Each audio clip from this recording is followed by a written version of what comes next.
I was a BMI of between 25 to 29. It's always on the chubby side. I was always bordering on not able to get back to baselines or acceptable limits. I achieved that once 20 years ago, and that was purely by sheer coincidence in many ways, because I went to America for training, and then I had no means of travel, so I used to walk. Less food and more exercise, just completely dropped my weight. So since then, when I returned back to UK for continuing my career, I was not able to get back to the weight, so I was going up and down. There's a lot of yo-yoing. You get back to some baseline, but then you drift back again. So my problem was not being able to sustain it, not being able to having that consistency. It was like a all or none. You do everything in a burst and then don't do anything and then lag behind. So what I needed was some kind of systematic approach. And the reason why I was leaving after a while was you probably had a goal to achieve, and then you achieved, and then you drift back off. So it was that systematic consistency that persists longer than what you are looking for, and being more consistent becomes part of your life was the aim. It used to be frustrating, and I think what also happened was it was not a huge impact on my clinical things. So I was diagnosed diabetic in 2020 now. My God, it's 2 bloody years. Jan 2020.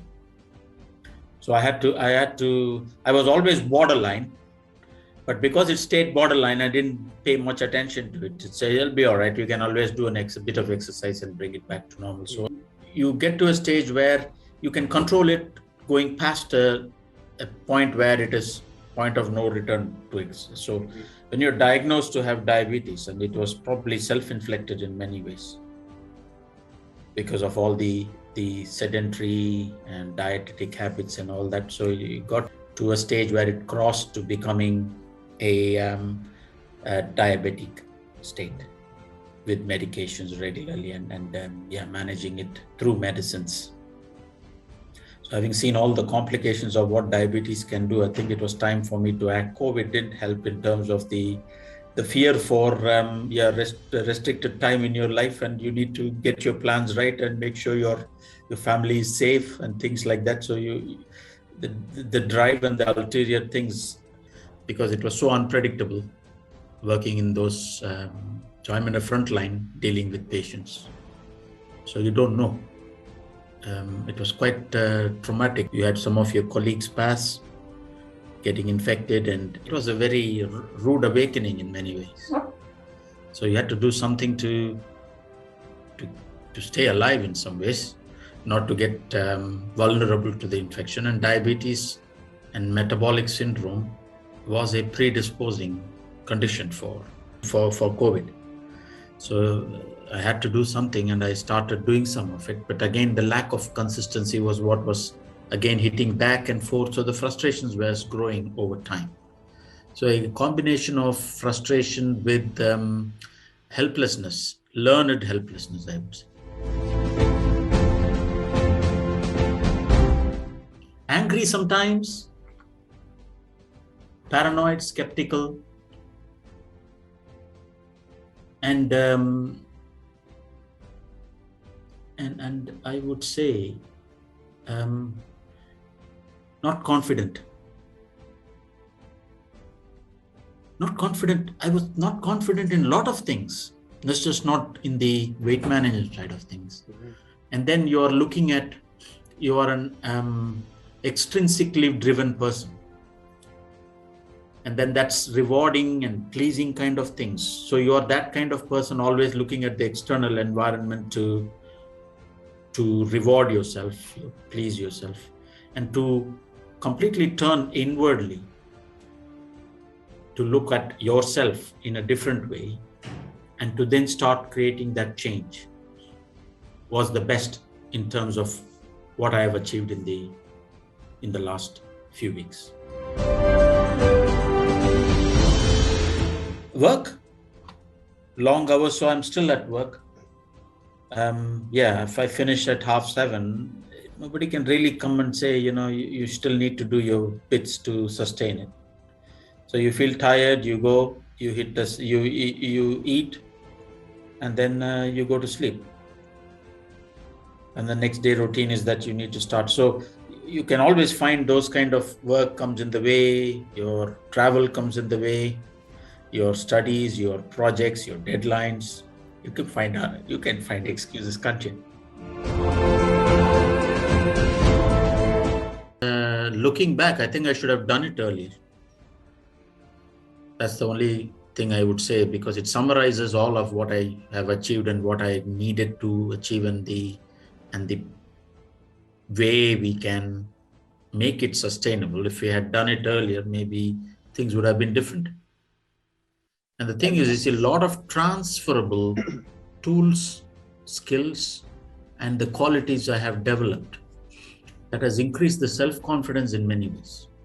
The approach is totally incremental. You don't know what you're going to face and say, okay, well, it's a bit of money, but then you're throwing it out on junk and everything else anyway. And the point for you is, I think it made us realize that it is always within you. All the resources you need is within you. How you apply it, how you extend it, how you stretch it, all comes down to how you do that yourself. I would say he's a catalyst. He takes the fire, he takes the lighter and lights it up, and it's about you, it's about me, it's up to me. This guy oozes positivity. I just don't know how to do it. There are things, isn't it? He can polish a turd. That's the word I use. I've seen very few people who can turn this. Maybe I am at a very low bar for being positive, but he is an eternally positive man. But from talking to him, I think he was not the most positive to start with. Apparently, his life journey was quite difficult, and he's made it to where he is, owing to whatever person that probably was an inspiration for him, I guess. But I think that was quite the one that was quite catchy for me, and his approach to be flexible, his approach to be tailoring it to people, all of that was quite the right kind of, the spices to make a good food. Mm-hmm. That's what I would put it down. I'm very close to my target. My wardrobes are fitting me better this time. So I had to punch my two holes in my belt to put it on. So it's quite a good one. So there's still more to go. But the thing is, the journey has been so stable for the last 8 or 10 weeks that it makes it, yes, there may be still a huge mountain to climb, but you're not slipping back. Mm-hmm. If you see what I mean. So that's the advantage. That's the confidence you feel that you're not going to slip back. Okay, you may not go at a pace you want to go, but that's okay. I would still be going in one direction, the right direction, and I will make sure that I don't slip. And that's the incremental, slow, small, mm-hmm. sustainable, and makes it fun. Mm-hmm. So then it's very difficult to get back onto your old slipping habits. So you're getting rid of the old habits, you're building in new habits, you're building it slowly, you're building it to make it fun, and you are then avoiding all the slipping back triggers that you have. By default, you're not going around trying to manually do the avoiding business. By default, your mind is switching away. Mm-hmm. So new networks or new thinking is created. So it's completely different.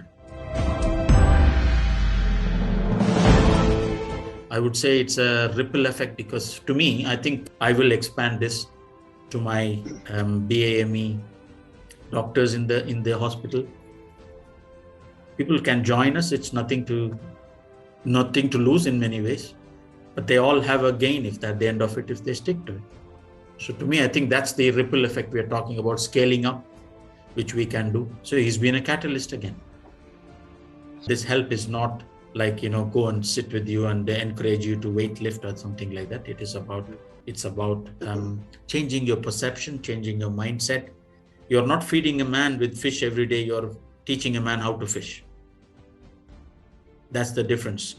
So if you want to learn how to fish, go to him. Everything in a lot of ways, in terms of the change that has happened to me in the last 10 weeks, and the fact that he's been a great friend. He's been a great friend, somebody who I didn't know, somebody completely out of the blue comes in, and then you make connection in life, and then you say it changes your life in different ways. So I'm grateful for that in many ways, and then I'm thankful that I have a friend I can relate to. Rather than being proud, I think I'm humbled. I'm rather humbled because I think it's one thing to be proud, but I think it takes you down to a different level of thinking. And the fact that I can also do it is the greatest achievement for me. So that is what it's come out to the surface, and I think that's the positivity for me. So although you can be proud, but I'm very humbled by the way it's happened.